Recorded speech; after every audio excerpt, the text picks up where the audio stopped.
We talk about time as if it's obvious. There's a now happening, a past behind us, and a future waiting to arrive.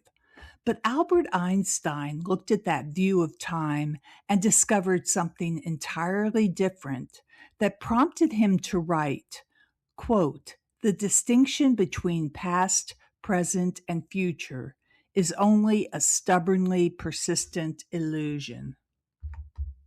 Hi, I'm Lisa. Welcome back to Biblical Reality Check. Today we're exploring one of the strangest implications of Einstein's theory of relativity, the possibility that our everyday understanding of time may be deeply mistaken.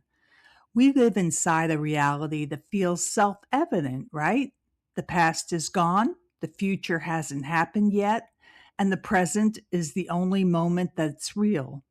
Our minds naturally divide time into memories of the past, awareness of the present, and expectations for the future. But physics is all about measurement, not how we feel about things.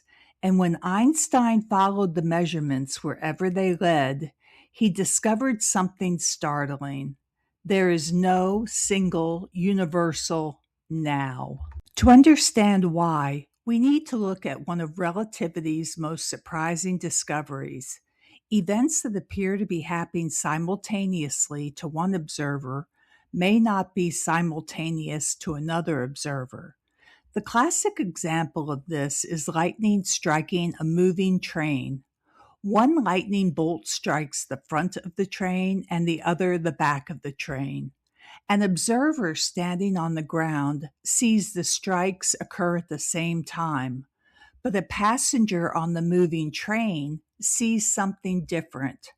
Because the train is moving toward the light of one of the strikes and away from the light of the other, the flashes of light reach the passenger at different times, causing them to conclude that the strikes were not simultaneous. Who's right? Both are, because at the same time is not absolute. It depends on your motion, your position, and your frame of reference.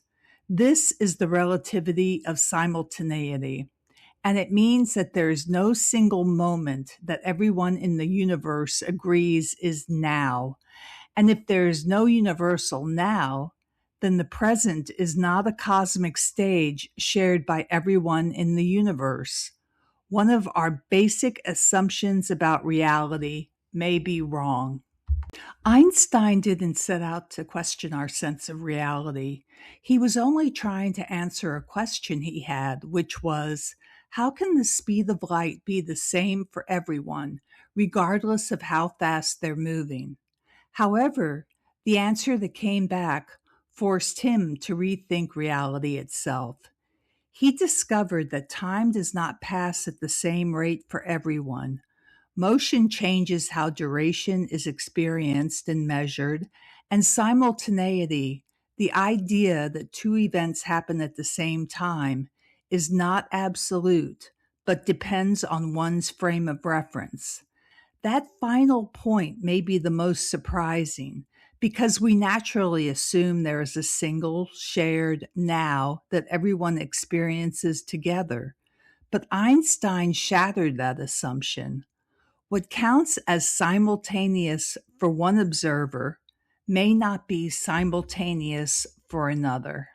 If different observers disagree about which distant events are happening right now, then a universal present does not appear to be part of relativity's description of reality. Instead of a universal now that we imagine expanding across the universe, the feeling of now is more a perspective or viewpoint. Therefore, one cannot say that the present moment is built into the structure of space-time itself. What we call the present is a local phenomenon, a feature of an observer's particular location and motion through space-time. Einstein wasn't simply waxing poetic when he wrote that the separation between past, present, and future is only an illusion, although a persistent one. He was expressing a view strongly influenced by relativity. If now is not universal, then the division of time into past, present, and future is not fundamental. Once the idea of a universal present disappears, a natural question follows. What does time look like instead? Einstein's discovery opened the door to a worldview known as eternalism. Eternalism proposes that all moments in time exist as part of a single structure. We explain this structure in much more detail in the next video, but for now, think of the universe as a four-dimensional block. The first three dimensions are familiar: length, width, and height. The fourth dimension is time. In this framework, every event that has ever happened, is happening, or will happen occupies its own location within this four-dimensional space-time structure. Your birth is an event. Your heart beating right now is an event. A neuron firing in your brain is an event. Your leg beginning to move forward to take a step is an event. Your foot touching the ground a moment later is another event. This present moment and events thousands of years in the future are all part of the same cosmic framework. The entire history of the universe, past, present, and future, may exist as one interconnected four-dimensional structure, a space-time block containing every event, every world line, and every moment. Therefore, although our feeling that time flows feels real to us, it doesn't come from a fundamental structure of reality. It comes from our conscious experience. This is where many people push back. In our everyday experience, the future feels open. We imagine that our present choices create what comes next. But in the block universe view, the future already exists within the structure of space-time. To many people, this sounds like the end of free will.